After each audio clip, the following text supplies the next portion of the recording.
35192. Another $1,000 on the way for you at 5:30.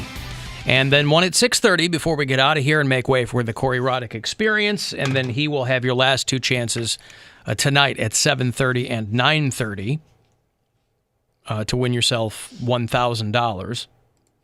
A couple of notes of interest. WMMS and Coors Light want to salute our friends in the service industry.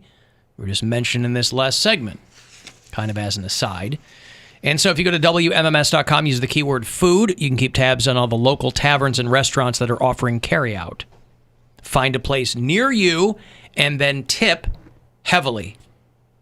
I like to get out before they look at the slip because they always, in my experience, they start to make a big deal about it. Yeah. And it makes me very uncomfortable. So I sign it and run out. But then they think I stole some. Did you? Yes. Their hearts. Oh, they're love. Hearts and minds.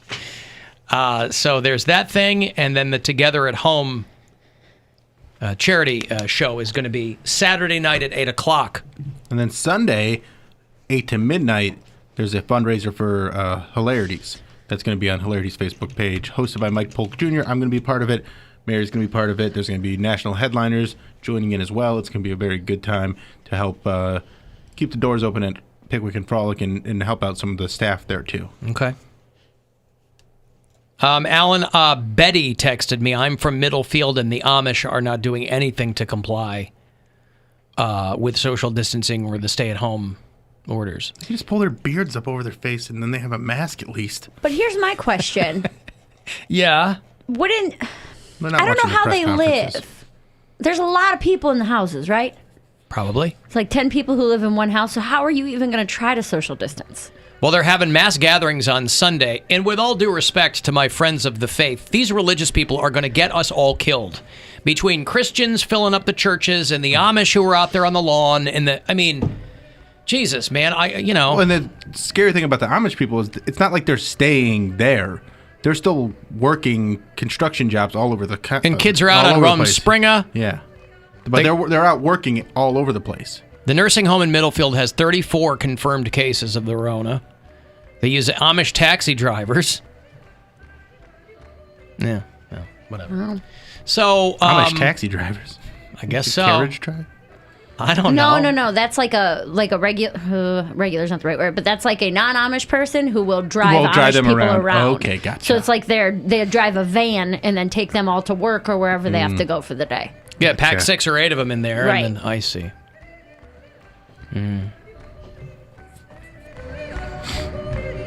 This is German. Isn't it? Oh, this is yodeling.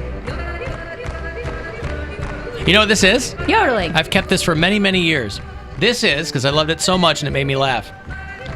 This is from the DVD menu of Monsters, Inc. When it shows you can play. Yeah, when my kids were little. So we're talking, I don't know when Monsters, Inc. came out. The movie's like 20 years old, isn't it? Yeah. 15 years old, something like that. They were watching when it first came out on DVD. When you first get the menu page, this was the music. And I go, I'm keeping that. I love it. Because I think it's when he's getting, they're opening all the different doors and trying to find...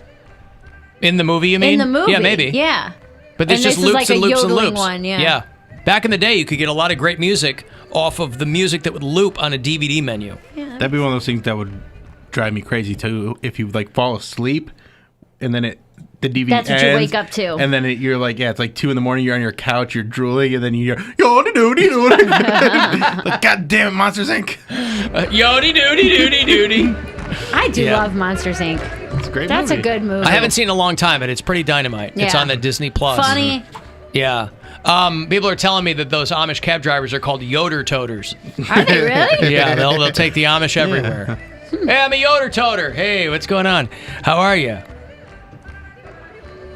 Anyway, there is a petition going around to make Dr. Anthony Fauci the sexiest man alive. Oh, come on. A sylph, if you will. Yeah, they want, there's a petition to name him People's Sexiest Man Alive. Is he good looking? His response was, where were you when I was 30? That's funny. I did an interview with somebody, and they asked him about the petition, and he said, when I certainly didn't expect any kind of reaction like this, but where were you when I was 30? More than 15,000 signatures. They say his comforting and intelligent demeanor has helped to lessen our national anxiety. I like his accent. Take that, George Clooney.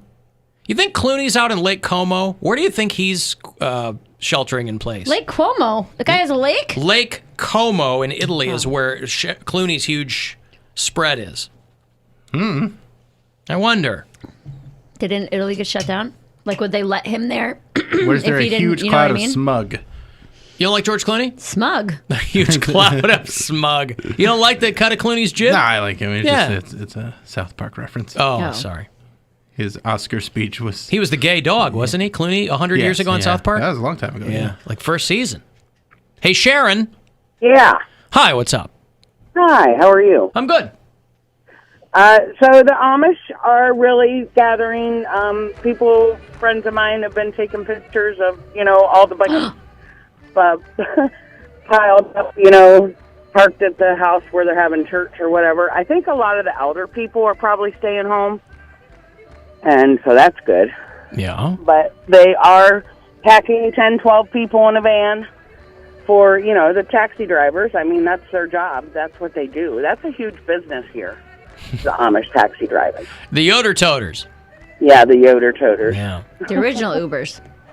Well, there is Ubers, but they don't go by that. You know what they do they don't have the app. The more people you get in the van, the less the taxi is per person, because it isn't this much per mile per person. It's this much per mile.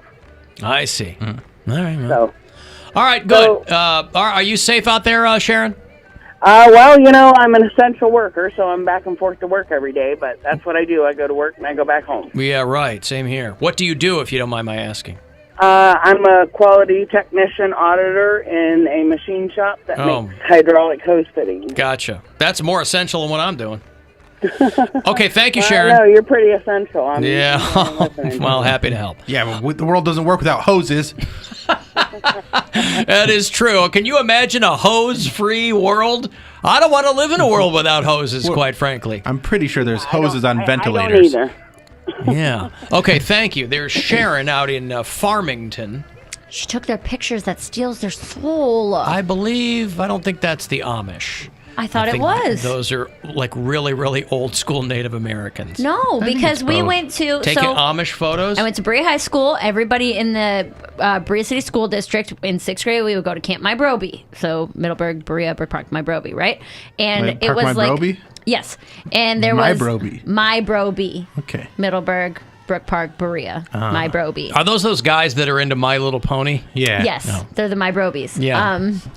But it's down near like an Amish community, and they would say, hey, if you guys, because we had like disposable cameras to take pictures when we came, and they would tell us not to take pictures of the Amish people because the Amish people believe that it would steal their soul. Like, we were specifically told as children, do not do this.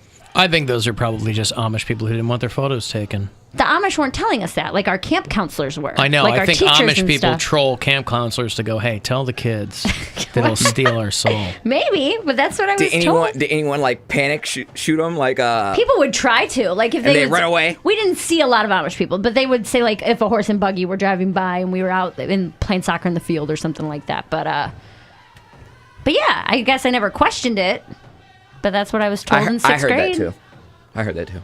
And I saw a lot of Amish people growing up. Today, unfortunately, I mentioned earlier in the show, is National High Five Day. I think we've probably seen the very last of that. But yesterday was Jackie Robinson Day. And with everything else going on, it might not have gotten... You know where I'm going, don't you?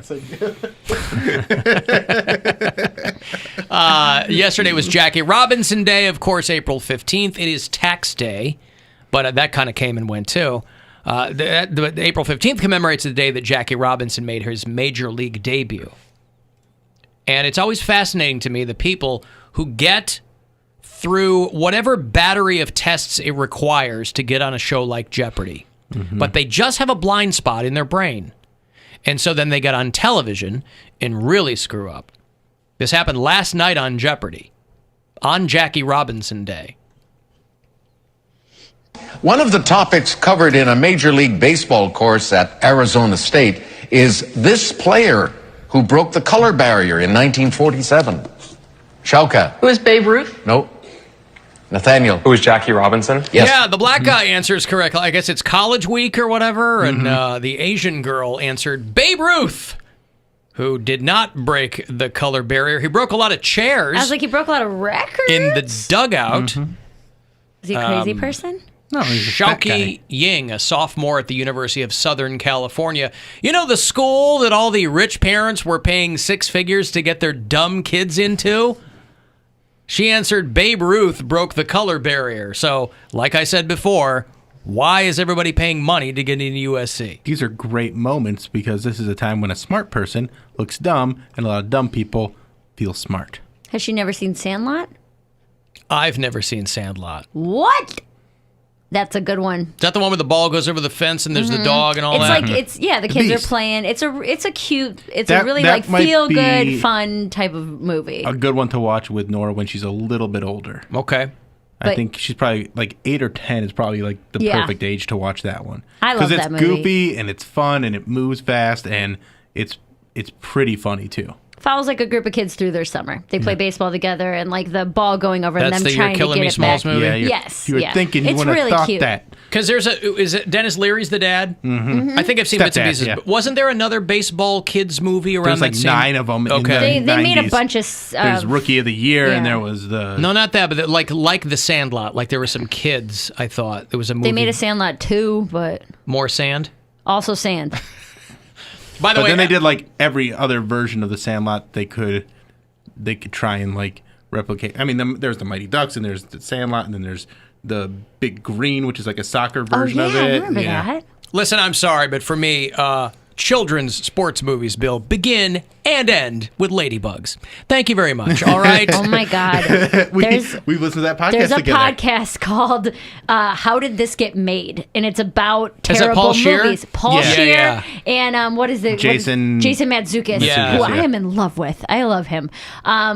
But they do ladybugs and just it's hilarious. If you're a fan of that movie and those people, You don't have to be a fan of that movie. You just have to actually, know. I had never seen the yeah, movie. you had never seen the before. movie. It's a messed up movie, and like as they're going through it and talking about how Analyzing it, it's so it's funny. real creepy and just real. I don't know. There's just like a lot of jokes that are way too dark and sexual for it to be a kids movie. Because it was a Rodney 'Cause it was Rodney Dangerfield movie. Dangerfield, Yeah. yeah. Right.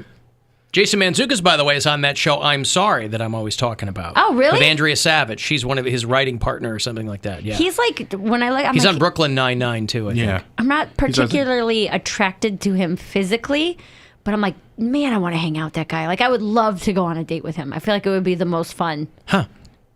By the way, Alex Trebek is going to drop his memoir in July. You're going to need some beach reading, even though you're not going to be at the beach. It's called The Answer Is Reflections on My Life. And he got it out just in the nick. It's going to be out on July 21st, the day before his 80th birthday, should he live that long. Hey! That is his memoir. The Answer Is. I will say makeup works wonders because my roommates watch that show all the time and he doesn't look sick. No, they got him a great wig He that does looks not like his look hair. like and- someone who is like on their last leg. Well, he doesn't look great, but they're doing the best they can to make him look kind of... I mean, if I saw him, I'd be like, oh my gosh. I mean, old guy, but like good-looking old guy. There's a whole generation of people, I assume, who have never seen mustache Alex Trebek. That was like his signature. Yeah, it was right? it was a scandal when he cut that thing off. Hey, Josh, hello. Hey, Alan. Hey, what's going on, Josh? I'm calling about the Amish not really doing anything about the COVID-19. Yep. Most of my family is Amish. My dad left the Amish when he was young. Oh, good for you. And they know exactly everything that's going on. And everybody they work with, most people that Amish work with are just normal people. So they know what's going on, but they can't basically, I don't know, trust anybody just because their religion, if that makes sense. Mm-hmm. Boy, religion's a great excuse for 1,000 things, right? It's a great excuse to not contribute in society. It's a great excuse to say you don't trust stuff.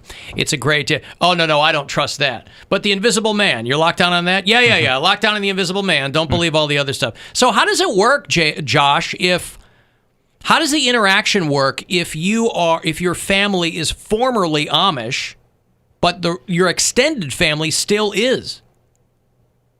Basically, the way it works is if you join the church and then you leave, then you start getting shunned. Okay. My dad, he never joined the church, so he just left after basically Rumspringa once he turned 18. But it's not like being Jewish. It's not a religion that you're born into. Yeah, pretty much. I guess so. But he didn't officially join the church. You mean? Yeah, he didn't officially join the church as an adult. I see. So, it's like being born again, like when you actively choose it. Yeah. I see. Right. My dad, he's 45 now, maybe 46. I can't remember. Jesus, you're dead younger than me.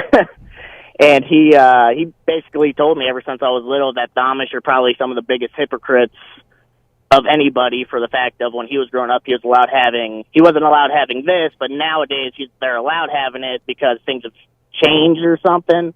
It's just weird. Yeah, you probably you can only evade modern society for so long, where you kind of got to move the chains a little bit here and there. But yeah, okay, cool. Thank you, Josh. Thank you. All right, there's Josh in Canton, his dad, formerly Amish, and those people not on the front page for social distancing right now. So the Jackie Robinson clip is good. The Kellyanne Conway clip is pretty good, too. Haven't heard this one. Kellyanne Conway, and people are giving her a hard time for the answer, but I'm like, look, none of these people are scientists. You know, when people give Trump a hard time, it's like, yeah, he's the president of the United States. He should know a couple of things. But that's why you want to pay attention to experts, and not people like Kellyanne Conway, who said that we should have been prepared for this because it's COVID-19, not COVID-1. Oh, she thought it worked like screen names? I don't know. When one was taken. I don't know. Some of the scientists and doctors say that there could be other strains later on. This can come back in the fall in a limited way. This is COVID-19, not COVID-1, folks. And so you would think the people charged with the World Health Organization facts and figures would be on top of that. Right. Oh, boy. It's not COVID-1, everybody. We've gone through 18 COVIDs before now. Come on now. Don't act like this is your first COVID. I mean, President's sitting in there going, nobody knew about Lyme disease. Because you cannot get treated in Michigan as a doctor sees fit for Lyme disease. People don't know about Lyme disease. It's a very bad. Yeah, people don't know about Lyme. 300,000 people a year get diagnosed with Lyme disease, and no one's heard about it until right now. People don't know about Lyme disease. My friend had Lyme disease. She went just on a hike, on a hike. That's through the how woods. it happens. And then she said, like 3 weeks later, her back started hurting, and they found like a tick all the way up, and she got sick and had fever, throwing up. Crazy. A listener sent me. See, stay inside. A listener sent me an attachment. You know, they're trying to use the World Health Organization as the scapegoat. Right. This administration, right? We're taking away the money because they're just looking for anybody to blame. Because that's his MO, right? When things go bad, you blame people. You take credit for things you had nothing to do with. And blame for things you did. And say wrong. That we didn't know about this.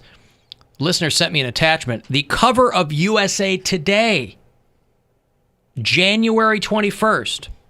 On the side, because the huge story is that Kobe and his daughter were killed in the chopper crash. Yeah.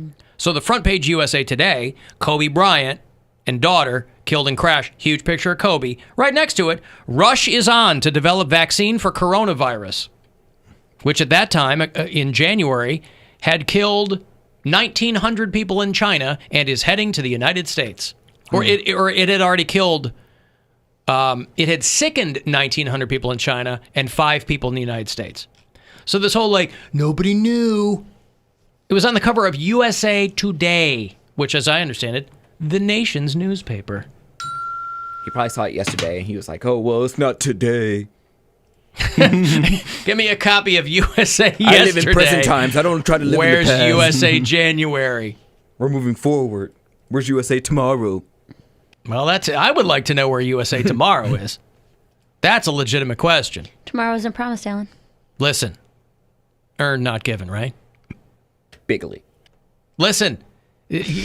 You got to let the guy explain himself. Why did the Democrats think that I acted too quickly? You know why? Because they really thought that I acted too quickly. Anyway, That's Mary's last. it is fantastic. You know It's, right. Is that the stable part or the genius part? I'm not clear which half of that is, but I Three love cheers it. for the red, white, and blue. I love it. You crazy son of a bitch. Okay, I got a break. Another $1,000 for you at 5:30. If you're around for that, you can text me 35192. Get to us at alancoxshow.com. Cox Show on 100.7.